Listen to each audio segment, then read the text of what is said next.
Laurent Wauquiez, rebonsoir. On vient de le Rebonsoir. voir, vous affirmez sans ambiguïté votre choix pour le référendum du 4 novembre. Vous semblez regretter que l'État n'affiche pas clairement sa position. Vous savez, je suis le seul responsable d'un parti politique national qui ait souhaité venir. J'ai voulu venir pour écouter, pour comprendre, prendre le temps.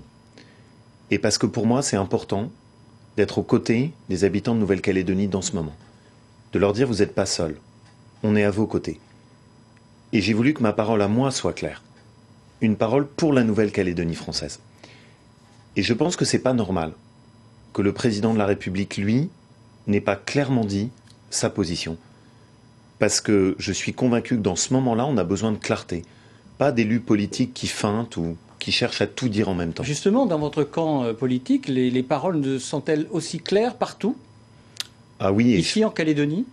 et je pense même, pour le dire encore plus clairement, que dans cette campagne, les Républicains, parce qu'il y a un lien affectueux, d'amitié fort avec la Nouvelle-Calédonie pour nous, sont les seuls à avoir un discours qui soit aussi clair. Sont les seuls à dire clairement, on croit dans la Nouvelle-Calédonie, dans la France, mais aussi la France dans la Nouvelle-Calédonie. Parce que pour moi, c'est dans les deux directions. Est-ce que vous avez une vision pour la Nouvelle-Calédonie à partir du 5 novembre? Et quelle est-elle, cette vision, justement? Vous savez, d'abord, moi, ce qui m'a touché pendant ces jours que j'ai passés aux côtés des habitants de Nouvelle-Calédonie, en allant partout, aussi bien à Nouméa qu'à Koné, dans tous les territoires. Les paysages, bien sûr, mais ça, on en parle tellement en métropole, la mer, les plages, c'est autre chose qui m'a touché.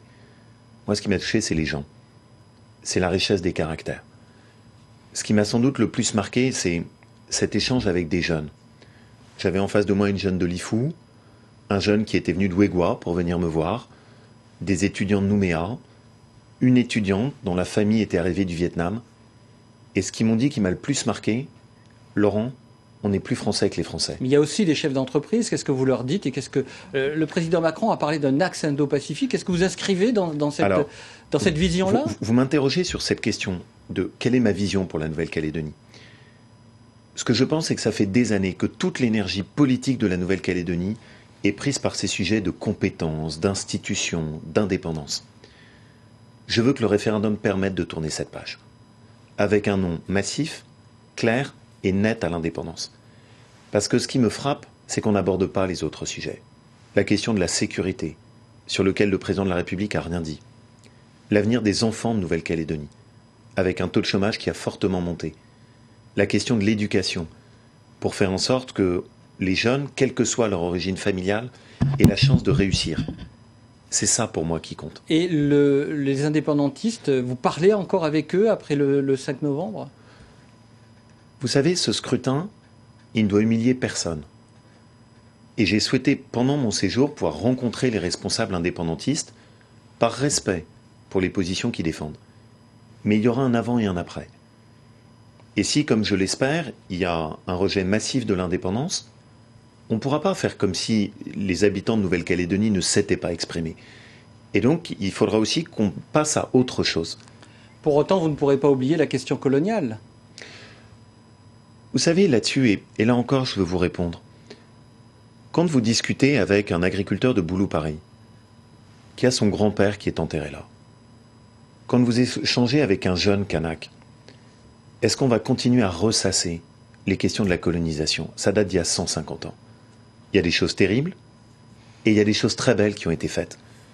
Mais moi, ce que j'ai vu surtout en venant en Nouvelle-Calédonie, c'est que ce qui a été construit depuis 30 ans, vous pouvez en être fier. Et je pense que la France n'a pas à rougir de ce qui a été fait. Parce qu'il y a 30 ans, on était au bord de la guerre civile. Le chemin qui a été parcouru est remarquable. Et je pense qu'il y a peu de pays au monde qui ont été capables de faire ça. Presque tous les transferts de compétences ont été faits dans le cadre de l'accord de Nouméa. L'article 27 prévoit notamment le régime comptable et financier des collectivités publiques et de leurs établissements publics. Pour vous, faut-il transférer cet article 27 ou pas? Il prévoit aussi l'enseignement supérieur et la communication audiovisuelle. Je vais vous dire, je pense que ce serait une folie. Et c'est pour ça que pour moi, l'avenir de la Nouvelle-Calédonie, c'est pas des transferts de compétences. C'est s'occuper des vrais sujets. On va parler concrètement. Mais ça, ce sont des vrais sujets. Je vais essayer de... Rapidement, parce qu'on a presque terminé. Bien sûr.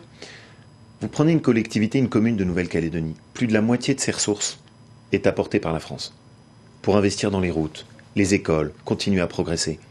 Si jamais vous transférez les communes à la Nouvelle-Calédonie, tout ça c'est fini. Pourquoi je crois à la Nouvelle-Calédonie dans la France? Parce que ça permet d'aider, parce que ça protège, et aussi parce que c'est de la liberté. Et c'est ça que je veux pas perdre. C'est pas une question comptable. Je suis sûr que pour les femmes, pour les enfants, pour l'accès à la santé, à l'éducation, la France c'est une protection. Merci Laurent Wauquiez pour avoir accepté notre invitation ce soir. Merci à vous.